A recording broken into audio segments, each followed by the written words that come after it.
तो बच्चों कैसे हैं आप सब? बहुत-बहुत स्वागत है आपका आज की इस वीडियो में। आज का ये वीडियो क्लास 12th के बच्चों के लिए बहुत ज़्यादा ख़ास होने वाला है क्योंकि इस वीडियो में हम लोग देखने वाले हैं क्लास 12th का फिज़िकल एजुकेशन जो आपका सब्जेक्ट है हिंदी में जिसको आप शारीरिक शिक्षा विषय भी बोलते हैं, इसका एक इम्पॉर्टेंट सैंपल क्वेश्चन पेपर इस वीडियो में हम लोग देखने वाले हैं। और ये हमारा फिज़िकल एजुकेशन का 8वाँ सैंपल पेपर का वीडियो होने वाला है। इससे पहले मैंने 7 सैंपल पेपर के वीडियो ऑलरेडी आपके लिए बना दिए हैं। अगर अभी तक आपने इन सैंपल पेपर के वीडियोस को नहीं देखा है तो ज़रूर जा कर के देखिएगा। इसका लिंक आपको आई बटन में दे दूँगा मैं। साथ ही साथ जो एंड स्क्रीन होता है वीडियो के लास्ट में आपको पॉपअप करके आ जाएगा, उसके अंदर भी आप क्लिक करके देख सकते हैं। और एक अलग से यहाँ पर फिजिकल के लिए प्लेलिस्ट बना दी गई है, ठीक है? एक सिंगल प्लेलिस्ट के अंदर सारे सैंपल पेपर जो भी फिजिकल एजुकेशन के हम अपलोड कर रहे हैं, उसका वीडियो का लिंक आपको देखने को मिल जाएगा, तो वहाँ से जा कर के भी आप देख सकते हैं। इन सैंपल पेपर्स को ज़रूर देख कर के जाइएगा। क्योंकि जो आपका 12 मार्च को पेपर होने वाला है ना बच्चों, 12 मार्च 2024 को जो आपका फिजिकल एजुकेशन का बोर्ड एग्ज़ाम होने वाला है, उसके अंदर ये सैंपल पेपर्स आपको बहुत ज़्यादा मदद करेंगे। क्योंकि जो भी क्वेश्चन्स हम लोग डिस्कस करते हैं सैंपल पेपर के अंदर, ये बहुत ज़्यादा इम्पोर्टेंट होते हैं बच्चों। और पिछले 10 साल का अगर आप पेपर उठा कर के देखेंगे, तो यही क्वेश्चन्स बच्चों बार-बार रिपीट होते हैं, जो हम लोग इस सैंपल पेपर में डिस्कस करते हैं, ठीक है? तो पूरा वीडियो ज़रूर देखिएगा। अगर आप चाहते हैं कि इसी प्रकार की वीडियोज़ हम आपके लिए लेकर के आते रहें, तो इस वीडियो को ज़्यादा से ज़्यादा लाइक कीजिएगा। जितना ज़्यादा वीडियो को आप लाइक करते हैं, उतना ज़्यादा हमारा मोटिवेशन बढ़ता है और वीडियोज़ को बनाने के लिए। अगर आप 1 लाइक करते हैं वीडियो को, तो इससे हमारा मोटिवेशन का जो लेवल है, वो लाखों, करोड़ों, अरबों, खरबों गुना बढ़ जाता है। तो वीडियो को लाइक ज़रूर कीजिएगा।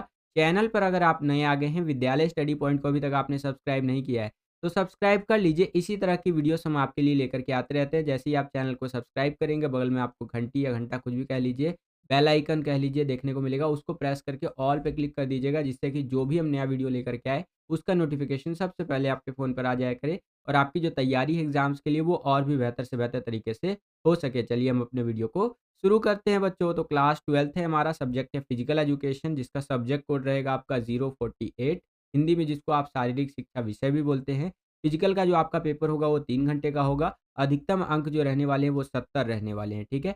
अगर मैं आपको दिखाऊँ कि आपका बोर्ड एग्ज़ाम का पेपर कैसा आता है, तो यहाँ पर आप देख सकते हैं, एक यूनिक सीरीज़ नंबर आपको देखने को मिलेगा, एक सेट नंबर होगा, जैसे कि इस सैंपल पेपर को जो मैं करवा रहा हूँ, ये सेट नंबर 2 है बच्चों, ठीक है? आपका 4 सेट टोटल आता है 1, 2, 3, 4। तो सेट 1 भी करवा दिया है मैंने आपको, 2 आज करवा रहा हूँ, 3 और 4 ये भी करवा दूँगा, ठीक है? बस अपना प्यार और सपोर्ट बनाए रखें। इसके नीचे चले तो कुछ बेसिक बातें आपको यहाँ पर बताई गई है, सामान्य निर्देश वगैरह भी आप देख सकते हैं। प्रीवियस वीडियोज़ के अंदर मैंने बहुत अच्छे से एक्सप्लेन आपको कर रखा है। बाकी आप यहाँ वीडियो पॉज़ करके रीड करना चाहते हैं तो रीड भी कर सकते हैं बच्चों। तो ये कुछ इम्पोर्टेंट बातें रहीं जो आपका फिज़िकल एजुकेशन का एग्ज़ाम होने वाला है उससे संबंधित। आशा करता हूँ कि ये सारी बातें आपको समझ में आई होंगी। चलिए हम अपने वीडियो को शुरू करते हैं और देखते हैं कि किस प्रकार के क्वेश्चन्स हमसे पूछे जा रहे हैं और कैसे हम उनका आंसर लिख सकते हैं। तो चलिए वीडियो को शुरू करते हैं बच्चों। हम लोग आ गए हैं सेक्शन ए के अंदर, जिसको हिंदी में आप खंड क या खंड ए भी बोलते हैं। इसके अंदर हमसे एमसीक्यू टाइप के जो क्वेश्चंस होते हैं, बोले तो मल्टीपल चॉइस बेस्ड जो क्वेश्चंस होते हैं वो पूछे जाएँगे और इसका आंसर हमें लिखना है। तो देखिए यहाँ पर पहला क्वेश्चन क्या पूछ रहा है कि दिए गए चित्र में टेस्ट की पहचान कीजिए। यहाँ पर आप देख सकते हैं एक टेस्ट किया जा रहा है, ठीक है? उसी चीज़ का ये चित्र है।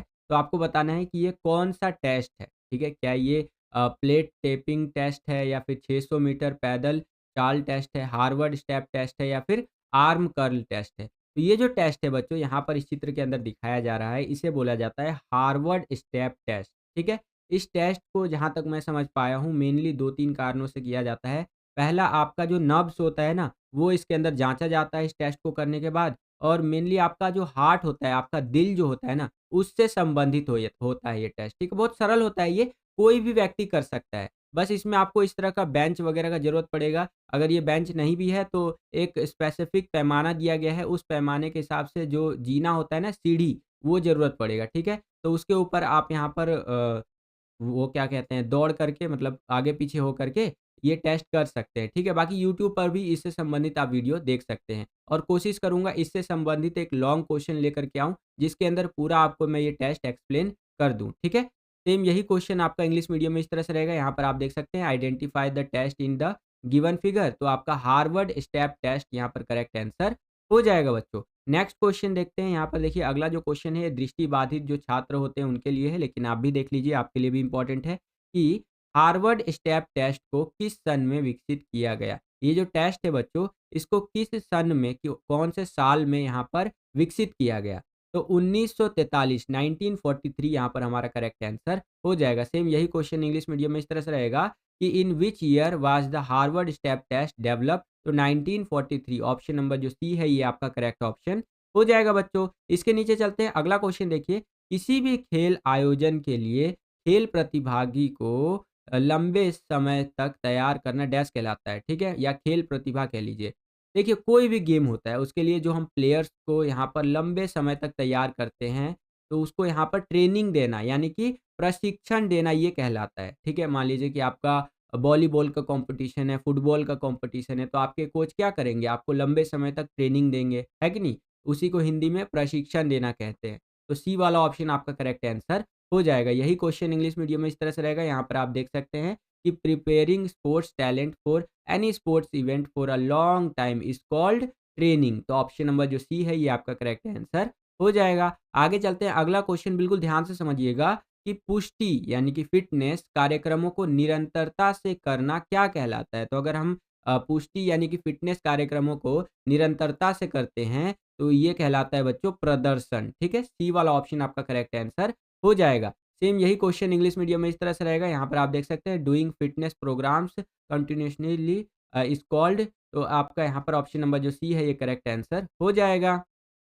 चौथा क्वेश्चन देखिए बच्चों यहाँ पर क्या है कि निम्नलिखित में से कौन-सी स्थिति में सबसे अधिक स्थिरता होगी? ठीक है, यहाँ पर आपको 4 स्थिति दे दी गई है। आपको बताना है कि कौन-सा ऐसा स्थिति होगा, कौन-सा ऐसा सिचुएशन होगा, जिसके अंदर सबसे ज़्यादा यहाँ पर हमें स्टेबिलिटी देखने को मिलेगा, एक तरह से संतुलन देखने को मिलेगा। तो एक गोल्फर का स्टांस जो होता है ना बच्चों, इसके अंदर आपको सबसे ज़्यादा या यूँ कह लीजिए सबसे अधिक स्थिरता देखने को मिलेगी। तो डी वाला ऑप्शन आपका बिल्कुल करेक्ट आंसर हो जाएगा। सेम यही क्वेश्चन इंग्लिश मीडियम में इस तरह से रहेगा कि which of the following situation will have the highest stability? तो स्टैंस ऑफ अ गोल्फर ये आपका करेक्ट आंसर हो जाएगा बच्चों। आगे बढ़ने से पहले एक इम्पोर्टेंट अपडेट है, इस इम्पोर्टेंट अपडेट को बिल्कुल ध्यान से समझिएगा बच्चों। हम आपके लिए लेकर के आए हैं फिजिकल एजुकेशन, पॉलिटिकल साइंस और हिस्ट्री सब्जेक्ट के 20-20 सैंपल पेपर पर सब्जेक्ट के हिसाब से। अगर आप अपने बोर्ड एग्जाम की तैयारी को और बेहतर बनाना चाहते हैं, तो इन सैंपल पेपर्स को ले सकते हैं। हमारा आज तक का सारा एक्सपीरियंस आपको इन सैंपल पेपर के माध्यम से देखने को मिलेगा। अगर आप इन सैंपल पेपर्स को लेना चाहते हैं बच्चों, तो स्क्रीन पर आपको 2 व्हाट्सएप नंबर दिए गए हैं। इनमें से किसी एक पर आप कॉन्टैक्ट कर सकते हैं और हाय लिख करके और सीधा VSP07 लिख करके उनको भेज दीजिएगा। ये जैसे ही आप लिख करके भेजेंगे, आपको 50% का जो डिस्काउंट है वो इंस्टेंटली देखने को मिल जाएगा। वैसे तो इनका प्राइस जो है वो ₹199 है, लेकिन अभी अगर आप लेते हैं ये डिस्काउंट कूपन कोड दे करके VSP07, तो केवल और केवल ₹99 में आपको 20 सैंपल पेपर देखने को मिल जाएगा। इस हिसाब से एक सैंपल पेपर आपका केवल ₹5 का पड़ा, सोचिए। ₹5 में तो पार्ले जी का बिस्कुटे आ जाता है और ₹5 में आपको एक सैंपल पेपर देखने को मिल रहा है, ठीक है? इसी हिसाब से 20 सैंपल पेपर का आपको एक सिंगल पीडीएफ देखने को मिलेगा, ठीक है? चाहे आप हिंदी मीडियम में लेना चाहें तो हिंदी मीडियम में भी ले सकते हैं, इंग्लिश मीडियम में लेना चाहें तो इंग्लिश मीडियम में भी ले सकते हैं। अगर आप इन सैंपल पेपर्स को लेते हैं और अपने एग्ज़ाम्स की तैयारी करते हैं, तो आप अपने एग्ज़ाम्स की तैयारी में 4 चाँद लगा सकते हैं बच्चों। तो आज ही इन सैंपल पेपर्स को लीजिए और अपने बोर्ड एग्ज़ाम की तैयारी को और बेहतर बनाइए, ठीक है? चलिए अगला क्वेश्चन देखते हैं। 5वां क्वेश्चन देखिए बच्चों यहाँ पर क्या है कि निम्नलिखित कथनों पर विचार कीजिए। चलिए भैया विचार कर लेते हैं।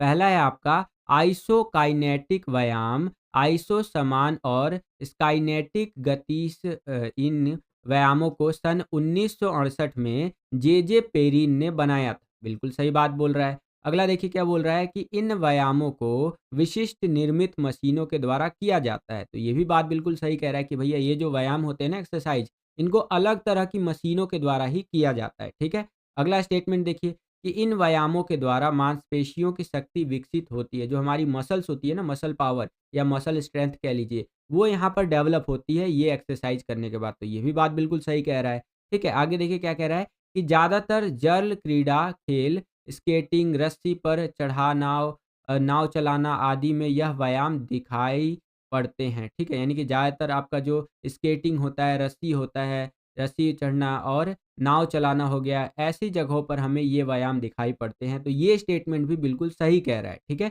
तो चारों बातें सही हैं, तो यहाँ पर सी वाला आपका ऑप्शन करेक्ट हो जाएगा कि फर्स्ट, सेकंड, थर्ड और फोर्थ सारी ही बातें यहाँ पर सही कही जा रही है, ठीक है? वीडियो अगर आपको पसंद आ रहा है, तो वीडियो को लाइक ज़रूर करते चलिएगा बच्चों। आपका एक लाइक हमें बहुत ज़्यादा मोटिवेट करता है इसी तरह के वीडियोज़ को बनाने के लिए, क्योंकि एक सैंपल पेपर को बनाने में ज़्यादा से ज़्यादा आप कह लीजिए 6 से 8 घंटे का और कम से कम 6 घंटे का समय तो लगता ही है, ठीक है? और उसके बाद वीडियो बनाना, फिर वीडियो अपलोड करना, ये सारा चीज़ का टाइम अलग से। तो इतनी मेहनत के लिए बच्चों आप एक लाइक ज़रूर कर दीजिएगा। लाइक करना आपके लिए तो फ्री है, लेकिन हमारा मोटिवेशन का जो लेवल है बच्चों, इससे बहुत ज़्यादा बढ़ जाता है। सेम यही क्वेश्चन इंग्लिश मीडियम में इस तरह से रहेगा। यहाँ पर आप देख सकते हैं, कंसीडर द फॉलोइंग स्टेटमेंट्स। तो यहाँ पर आपका स्टेटमेंट नंबर 1, 2, 3 और 4 देख सकते हैं। और करेक्ट ऑप्शन जो हो जाएगा वो हो जाएगा ऑप्शन नंबर सी बच्चों। ठीक है? चलिए, छठा क्वेश्चन देखिए, यहाँ पर आपको मिलान करना है, तो चलिए भैया मिलान कर देते हैं। पहला है आपका, यहाँ पर देख सकते हैं, गोल कंधे। अगर मैं गोल कंधों की बात करूँ तो ये क्या है? ये मुद्रा से संबंधित एक विकृतियाँ हैं, ठीक है? तो यहाँ पर आप देख सकते हैं मुद्रा संबंधी विकृतियाँ। अगला है प्रथम रजोधर्म, तो ये पहला मासिक स्राव होता है बच्चों, ठीक है? तो सेकंड का आपका सी हो जाएगा। थर्ड है आपका अस्थि सुशिरता करके, तो ये हो जाएगा अस्थि घनत्व में कमी देखने को मिलती है। और लास्ट में हमारा क्षुधा अभाव, ठीक है? तो ये हो जाएगा भोजन से संबंधित एक विकार है बच्चों। तो इस तरह से आप यहाँ पर मिलान कर सकते हैं। इसका करेक्ट ऑप्शन हो जाएगा आपका ऑप्शन नंबर डी बच्चों, ठीक है? चलिए, सेम यही क्वेश्चन इंग्लिश मीडियम में इस तरह से रहेगा, ये आप अपनी स्क्रीन पर देख सकते हैं। और ऑप्शन नंबर जो आपका डी है, ये करेक्ट आंसर हो जाएगा बच्चों। 7वां क्वेश्चन देखिए बच्चों, यहाँ पर क्या है कि दबाव की स्थिति में गलती कम करना तथा लक्ष्य को प्राप्त करने के लिए निम्न में से कौन अधिक महत्वपूर्ण है, ठीक है? तो यहाँ पर देखिए, दबाव की जब स्थिति बनी रहती है, मान लीजिए कि एक लड़का है ए नाम का, क्या नाम है इसका? ए। अब मैं इसका चित्र भी बना देता हूँ आपके लिए। तो ये देखिए, ये नन्हा-मुन्ना ए नाम का लड़का है, ठीक है? और इसके चल रहे हैं भैया बोर्ड एग्ज़ाम्स। अभी बोर्ड एग्ज़ाम आने वाला है 12 मार्च को, 12 मार्च 2024 को यहाँ पर बच्चे का फिज़िकल एजुकेशन का बोर्ड एग्ज़ाम होने वाला है, ठीक है? मेरी ड्राइंग पे मत जाना, मेरी ड्राइंग बहुत ख़राब है। तो यहाँ पर देखिए, दबाव की स्थिति में गलती कम करना और लक्ष्य को प्राप्त करने के लिए निम्न में से कौन-सा सबसे अधिक महत्वपूर्ण है? तो योजना बनाना बच्चों, ठीक है? अब देखिए, इस बच्चे पर दबाव पड़ेगा कि ओए तेरे बोर्ड एग्जाम में अच्छे नंबर आने चाहिए, ठीक है? यहाँ पर अच्छे नंबर आने चाहिए। बेचारा पूरा दबाव में यहाँ पर स्ट्रेस झेल रहा है पूरा का पूरा, है कि नहीं? तो ये क्या करेगा? ये योजना बनाएगा कि अच्छा, इस तरह से मैं योजना बनाता हूँ, ऐसी प्लानिंग रहेगी कि भैया बोर्ड एग्जाम में टॉप करूँगा। मेरा दोस्त बोलेगा क्या कर रहा है भाई? ठीक है? मैं बोलूँगा भाई खेल रहा हूँ, पबजी, फ्री फायर खेल रहा हूँ और वास्तविकता में तो मैं पढ़ रहा हूँगा। फिर मेरा दोस्त बोलेगा भाई क्या कर रहा है? उसको लगेगा कि मैं इंस्टाग्राम पे वो जियान है आप वाला रील देख रहा हूँ, ठीक है? और वास्तविकता में तो मैं पढ़ रहा होऊँगा, ठीक है? तो इस तरह से यहाँ पर ये योजना बनाएगा, ठीक है? तो देखिए, दबाव की स्थिति में गलती कम करना और लक्ष्य को प्राप्त करने के लिए क्या किया जाता है? योजना बनाया जाता है बच्चों। सेम यही क्वेश्चन इंग्लिश मीडियम में इस तरह से रहेगा कि to reduce the mistake in pressure situation and to achieve the goal which of the following is more important. तो प्लानिंग आपका, या प्लान कह लीजिए, बहुत ज़्यादा ज़रूरी होता है। तो ऑप्शन नंबर जो डी है, ये आपका करेक्ट ऑप्शन हो जाएगा, ठीक है? चलिए आगे चलते हैं। 8वां क्वेश्चन देखिए बच्चों, क्या है, काफ़ी आसान क्वेश्चन है कि श्वास नली से जुड़ी हुई बीमारी को डैश कहते हैं। तो श्वास नली से जुड़ी हुई जो बीमारी होती है उसे अस्थमा कहा जाता है, ठीक है? और अस्थमा एक ऐसी बीमारी है कि एक बार किसी को हो गया तो ज़िंदगी भर बस उसे आप कंट्रोल कर सकते हैं, जड़ से ख़त्म नहीं किया जा सकता है, ठीक है? और जिस भी व्यक्ति को अस्थमा से संबंधित बीमारी होती है, वो साँस वो ले ही नहीं पाता है। जब उसको अस्थमा का अटैक आता है ना, तो ऐसे एकदम, जैसे हम लोग क्या है नॉर्मल साँस ले लेते हैं ऐसे, ऐसे नॉर्मल साँस ले लेते हैं, लेकिन जिसको भी अस्थमा होता है, ठीक है? वो साँस लेने का पूरा प्रयास करता है, लेकिन भैया उसको श्वास नली से जुड़ी हुई बीमारी है, यानी कि साँस वो ले ही नहीं सकता है कि नहीं? तो यहाँ पर वो बहुत दिक्कत उस टाइम पे फेस करता है, ठीक है? तो 8वें का डी ऑप्शन करेक्ट हो जाएगा। सेम यही क्वेश्चन इंग्लिश मीडियम में इस तरह से रहेगा कि the disease associated with the respiratory tract is called asthma. Option number D आपका करेक्ट आंसर हो जाएगा। 9वां क्वेश्चन देखिए, निम्न में से वृद्धावस्था में शरीर में कौन-सा क्रियात्मक परिवर्तन नहीं होता है? यही क्वेश्चन इंग्लिश मीडियम में इस तरह से रहेगा कि which functional change does not occur in the body in old age, ठीक है?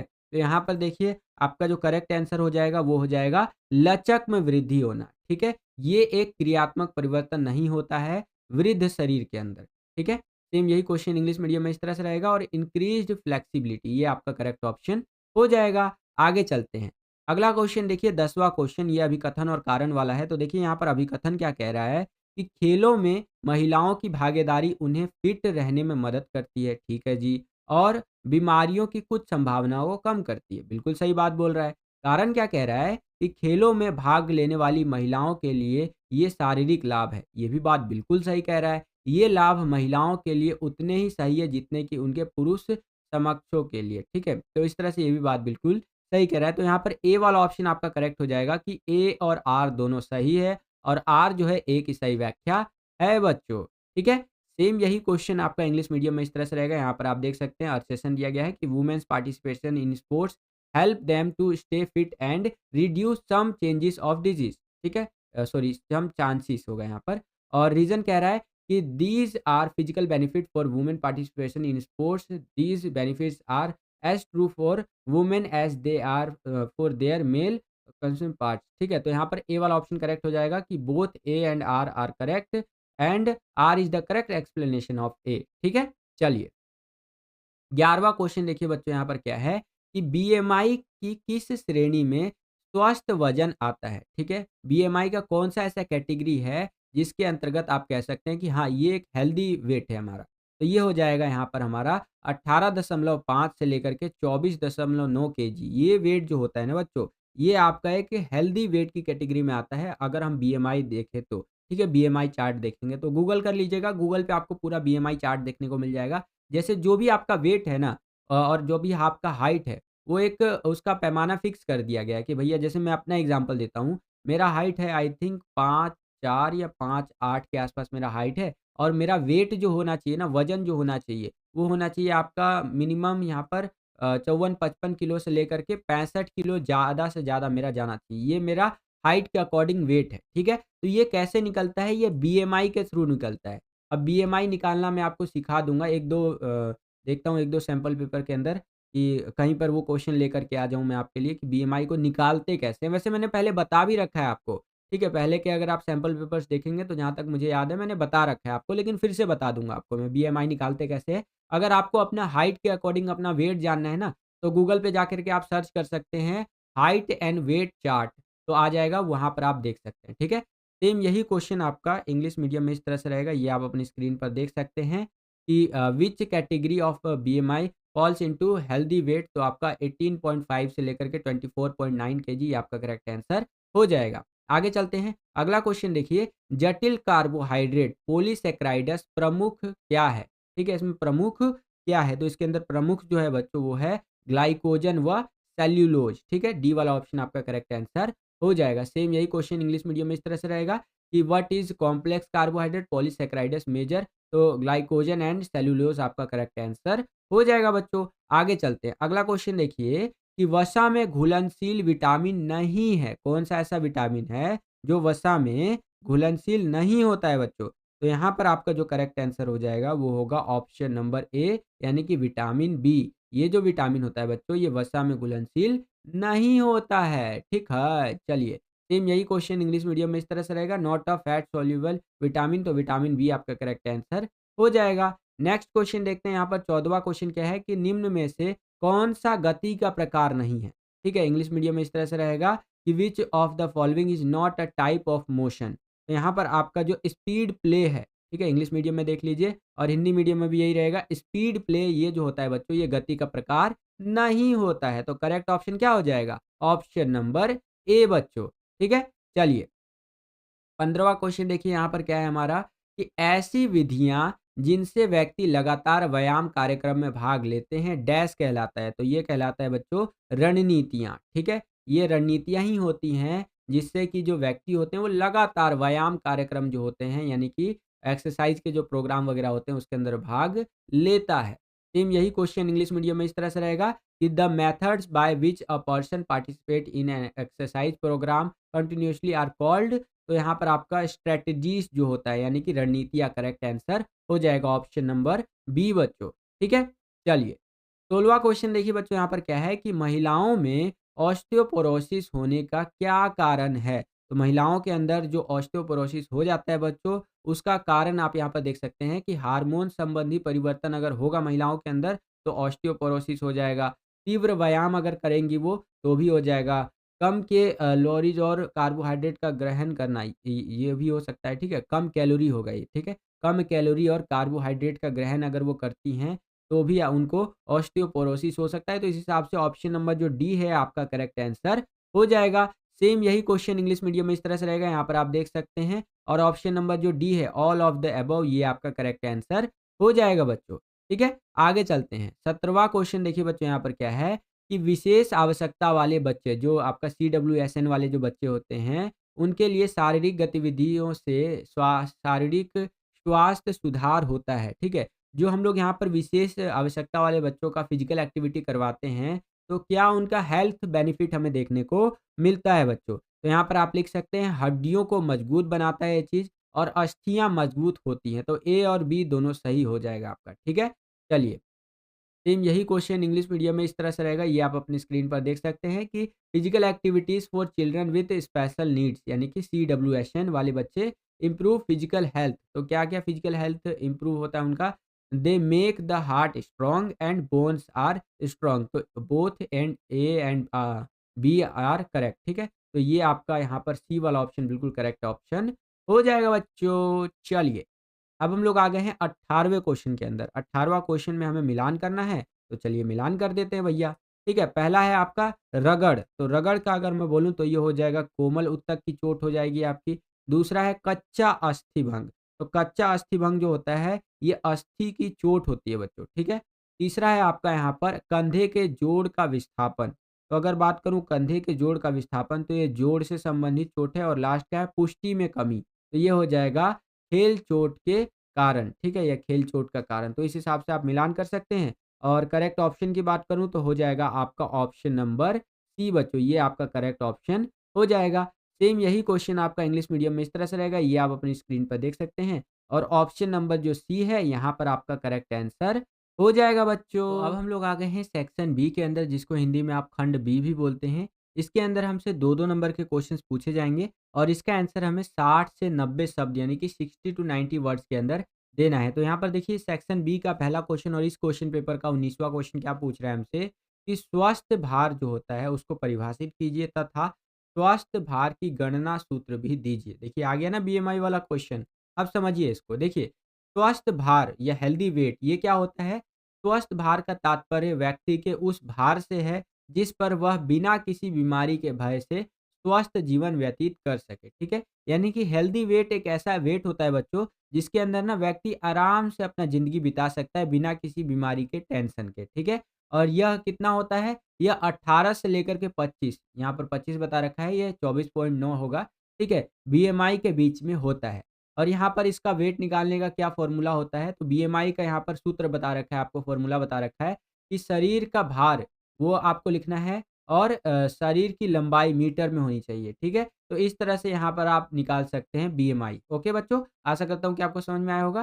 सेम यही क्वेश्चन इंग्लिश मीडियम में इस तरह से रहेगा, define healthy weight and give a formula for calculating healthy weight. तो यहाँ पर आप देख सकते हैं हेल्दी वेट के बारे में बता रखा है कि उसका होता है हेल्दी वेट जिसका बीएमआई 18 से लेकर के 25 यानी 24.9 होगा ये, इसके बीच में होता है। और इसको कैलकुलेट करने का फॉर्मूला क्या होता है? बॉडी का वेट होना चाहिए यहाँ पर, फिर उसके बाद यहाँ पर भाग में ये बॉडी का वेट केजी में होना चाहिए, फिर बॉडी की लेंथ होनी चाहिए मीटर्स के अंदर, फिर आप यहाँ पर निकाल सकते हैं, ठीक है? ये फ़ॉर्मूला लिखा हुआ भी यहाँ पर आप देख सकते हैं बच्चों। 20वां क्वेश्चन देखिए बच्चों, यहाँ पर क्या है कि मैक्रो साइकिल को परिभाषित कीजिए। अच्छा जी, ये मैक्रो साइकिल क्या होता है? इसको समझिए कि एक मैक्रो साइकिल एक वार्षिक योजना 52 सप्ताह से अधिक है, जो कि वर्ष की लक्ष्य प्रतियोगिता के लिए चरम पर पहुँचने की दिशा में काम करती है। मैक्रो साइकिल में 3 चरण होते हैं, 3 स्टेप्स होते हैं। पहला आपको तैयारी करना है, दूसरा प्रतिस्पर्धी और ज्ञान स्थानांतरण करना है, ठीक है? तो ये आप यहाँ पर लिख सकते हैं। सेम यही क्वेश्चन आपका इंग्लिश मीडियम में इस तरह से रहेगा, डिफाइन मैक्रो साइकिल, और आंसर आपको कुछ इस प्रकार से लिखना है बच्चों, ठीक है? चलिए, 21वां क्वेश्चन देखिए यहाँ पर क्या है कि स्थायी स्थूलता की व्याख्या कीजिए। सेम यही क्वेश्चन इंग्लिश मीडियम में इस तरह से रहेगा, यहाँ पर आप देख सकते हैं एक्सप्लेन परमानेंट इक्विलिब्रियम करके, ठीक है? तो इसका आंसर आपको इस प्रकार से लिखना है, स्थायी स्थूलता, यदि कोई व्यक्ति या वस्तु विस्थापित होने के बाद गुरुत्व केंद्र को स्थिर कर लेती है या अपने पूर्व स्थिति में आ जाती है, तो उसे स्थायी स्थूलता कहते हैं। देखिए, 2 लाइन बहुत इंपॉर्टेंट है आपके लिए स्थायी स्थूलता को लेकर के कि यदि कोई व्यक्ति या वस्तु विस्थापित होने के बाद, ठीक है, एक स्थान से दूसरे स्थान जाने के बाद गुरुत्व केंद्र जो अपना ग्रेविटी वाला लेवल है, गुरुत्वाकर्षण का केंद्र है, उसको स्थिर कर लेता है या अपने पूर्व स्थिति में आ जाता है, तो उसे स्थायी स्थूलता कहते हैं। स्थायी स्थूलता का शूटिंग, जिम्नास्टिक में जैसे कि स्टैंड आदि में अधिक महत्व होता है। जिस व्यक्ति या वस्तु का आधार बड़ा होता है और गुरुत्व केंद्र नीचे होता है, उनका स्थायी स्थूलता अधिक होता है, ठीक है? पानी का एक जहाज स्थिरता के साथ समुद्र में खड़ा रहता है क्योंकि उसका आधार भारी एवं चौड़ा होता है। पानी का जो एक जहाज होता है बच्चों, आप देखे होंगे, एकदम मस्त खड़ा होता है यहाँ पर पानी के अंदर। क्यों? क्योंकि उसका जो आधार होता है ना, ये चौड़ा होता है और बड़ा होता है बच्चों और भारी भी होता है, ठीक है? तथा गुरुत्व केंद्र नीचे की ओर होता है। तो इस प्रकार से आप स्थायी स्थूलता के बारे में लिख सकते हैं। सेम यही क्वेश्चन आपका इंग्लिश मीडियम में इस तरह से रहेगा और आंसर आपको कुछ इस प्रकार से लिखना है बच्चों। ये आप अपनी स्क्रीन पर देख सकते हैं। 22वां क्वेश्चन देखिए बच्चों, यहाँ पर क्या है कि पैरालंपिक में वर्गीकरण की क्या भूमिका है बताइए। तो पैरालंपिक के अंदर वर्गीकरण की भूमिका के बारे में इस तरह से आप लिखेंगे कि आईपीसी यानी कि अंतर्राष्ट्रीय ओलंपिक समिति के अनुसार जो वर्गीकरण की प्रक्रिया होती है, इसकी 2 भूमिकाएँ यहाँ पर ये निभाती हैं, ठीक है? क्या-क्या? पहला होता है, यह निर्धारित करता है कि पैरालंपिक खेलों में भाग लेने के कौन पात्र है, ठीक है? यहाँ पर डिसाइड करता है कि पैरालंपिक जो गेम्स होती है, उसके अंदर पार्टिसिपेट करने के लिए कौन पात्र है, कौन-सा कैरेक्टर है भैया, ठीक है? और दूसरा, प्रतियोगिता के उद्देश्य से खिलाड़ियों को समूह बनाना पात्रता न्यूनतम एवं हानि है जो किसी गतिविधि में भाग लेने के लिए खिलाड़ी की क्षमता को सीमित करती है और खिलाड़ी में विकलांगता स्थायी रूप से होनी चाहिए। तो इस तरह से यहाँ पर आपका आंसर लिखना है। सेम यही क्वेश्चन इंग्लिश मीडियम में इस तरह से रहेगा। यहाँ पर आप देख सकते हैं what is the role of classification in Paralympics और आंसर आपको इस प्रकार से लिखते हुए चलना है बच्चों। ये आप अपनी स्क्रीन पर देख सकते हैं। ठीक है? चलिए। 24वां क्वेश्चन देखिए बच्चों, यहाँ पर क्या है कि लीग टूर्नामेंट में विजेता के निर्णय करने की विधि में कैनेडियन पद्धति तथा ब्रिटिश पद्धति का वर्णन कीजिए। बिल्कुल ध्यान से समझिएगा। देखिए, लीग टूर्नामेंट में जो विजेता होता है यानी विनर होता है, उसका निर्णय करने की विधि की बात करें, सबसे पहले हम लोग कैनेडियन पद्धति के बारे में बात करते हैं। यानी कनाडा के लोग किस तरह से यहाँ पर डिसाइड करते हैं कि ये विनर होगा लीग टूर्नामेंट के अंदर। प्रत्येक जीत या ड्रॉ या हार के लिए अंक दिए जाते हैं, ठीक है? जो टीम अधिकतम अंक लेती है, उस टीम को विजेता घोषित किया जाता है। विजेता 2 अंक, ड्रॉ माइनस 1 अंक, हानि 0 अंक, ठीक है? तो इस तरह से यहाँ पर विनर घोषित किया जाता है। अच्छा जी, अब ब्रिटिश पद्धति के बारे में जान लीजिए कि विजेता टीम को 2 अंक, उपविजेता टीम को 1 अंक और हारने वाली टीम को 0 अंक मिलते हैं। अंकों का प्रतिशत बराबर कुल प्राप्त अंक भाग में कुल संभावित अंक गुने में 100 करके यहाँ पर विनर निकाला जाता है। अमेरिकन पद्धति क्या है, इसको भी समझ लीजिए। इस विधि में जीते गए मैचों की संख्या को खेले गए मैचों की कुल संख्या से विभाजित करके प्रतिशत के आधार पर विजेता जो होती है उसको घोषित किया जाता है। और इसका फ़ॉर्मूला क्या होता है? प्रतिशत बराबर में जीते गए मैचों की संख्या भाग में खेले गए मैचों की संख्या गुने में 100। तो इस तरह से अमेरिकन पद्धति के द्वारा लीग टूर्नामेंट में विजेता घोषित किया जाता है बच्चों। सेम यही क्वेश्चन इंग्लिश मीडियम में इस तरह से रहेगा। यहाँ पर आप देख सकते हैं, describe the Canadian system and the British system in deciding the winner in a league tournament. तो यहाँ पर आप देख सकते हैं कैनेडियन, ब्रिटिश और अमेरिकन तीनों ही मेथड यहाँ पर बताए गए हैं, जिसके थ्रू हम लोग लीग टूर्नामेंट का विनर यहाँ पर निकालते हैं। ठीक है?